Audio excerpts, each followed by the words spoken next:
হে নমস্কাৰ বন্ধুসকল স্বাগতম জনাইছো গোপুৰ ব্লগছ হজাই চেনেলৰ অন্য এটা ভিডিঅ'লৈ মুখ্যমন্ত্ৰী আত্মনিৰ্ভৰ আঁচনিত ইতিমধ্যে সিলেকশন প্ৰসেসটো স্টাৰ্ট হৈ গৈছে হয়তো আপোনালোকে জানে আৰু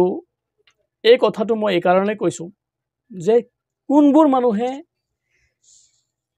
মুখ্যমন্ত্ৰী আত্মনিৰ্ভৰ আঁচনিৰ 2.0 ত আবেদন কৰাৰ পিছতো টকা নাপাব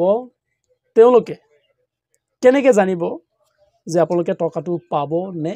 নাপাব এতিয়া ধৰক সিএম ট্ৰিপলৰ 2.0 ত যিবোৰ মানুহে আবেদন কৰিছে সকলোৰে চৰকাৰৰ ফালৰ পৰা এটা কনসাৰ্ন ফৰ্ম ফিল আপ কৰিব দিছে যেটো আপোনাৰ সিভিল চেক কৰিব হয়নে গতিকে সেই সিভিল চেক কৰাৰ পিছত আপোনালোকে যদি সেই ফৰ্মটো সাবমিট কৰা নাই বা লগইন কৰি আপোনালোকে কনসাৰ্ন ফৰ্মটো পাৰমিশন দিয়া নাই পাৰমিশন নিদিলে কি হ'ব সেই কনসাৰ্ন ফৰ্মটো আপোনালোকে সৰকাৰৰ ফালৰ পৰা তেওঁলোকে নাপাব আৰু সিভিল স্কোয়াৰটো আপোনাৰ যেহেতু চেক কৰিব নোৱাৰিব সেইভাবে আপোনাৰ সিভিল স্কোয়াৰটো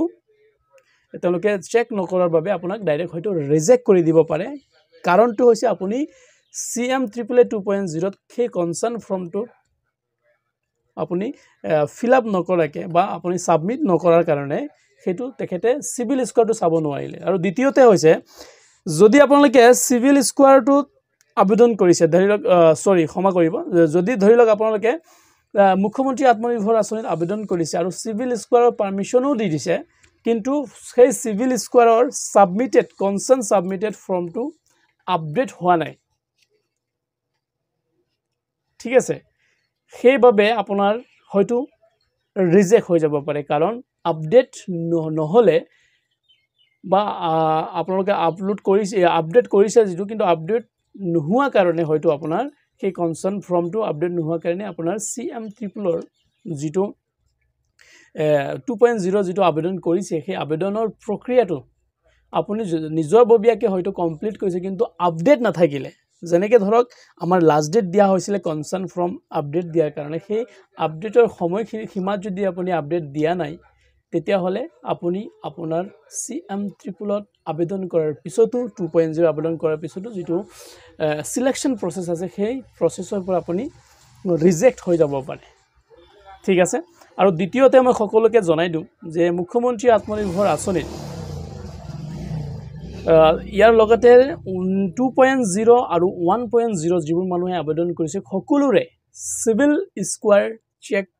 তেওঁলোকে কৰিবই আৰু এই পাৰমিশনটো অকল সিএম ট্ৰিপল 2.0 কাৰণে দিয়া নাই এই পাৰমিশনটো সকলোৰে বাবে তেওঁলোকে সিভিল চেক কৰাৰ কাৰণে তেওঁলোকে পাৰমিশনটো বিচাৰিছিলে আৰু সকলোৱে হয়তো কনসাৰ্ন ফৰ্মটো কি কৰিছে সাবমিশন কৰিছে গতিকে মই সকলোকে জনাই দিও যেহেতু আপোনালোকে মুখ্যমন্ত্ৰী আত্মনিৰ্ভৰ আঁচনিত আবেদন কৰিছে 2.0 ত হক বা 1.0 ত হক যেহেতু মই নিজে 1.0 ত আবেদন কৰিছিলো আৰু আমি কনসাৰ্ন ফৰ্মটো মই ফিল আপ কৰি কনসাৰ্ন ফৰ্মৰ পাৰমিশনটো মই দিলো কিন্তু পাৰমিশনটো দিয়াৰ যেটো সাক মই already you have already given your consent মানে মই মোৰ যেটো কনসাৰ্ট আছিল সেই কনসাৰ্ট ফটো দি দিলো সাবমিশন কৰি দিলো এৰা সাক মই আবেদন কৰিছিলো সিএম ট্ৰিপল 1.0 আৰু সিএম ট্ৰিপল কোনো ধৰণৰ ৰেকৰ্ড নলাব দেই এটো সাক কোনো ধৰণৰ ৰেকৰ্ড ওলাইছে না নাই ওলোৱা কিন্তু সিএম ট্ৰিপল এটো সাক মোৰ যেটো ইয়াত মই আবেদন কৰিছিলো ফাৰ্স্ট টাইমত আৰু তাৰ বাবেও আমাৰ কি কৰিব দিছে U have already concern form এটো আমাক সাবমিশন কৰিব দিছে যেটো মই অলৰেডি সাবমিশন কৰিছো গতিকে फ्रेंड्स জুনে জৰ পৰা আজি এই ভিডিওটো চাই আছে মই সকলোকে ৰিকুৱেষ্ট কৰি আপোনালোকে আপোনালোকৰ যেটো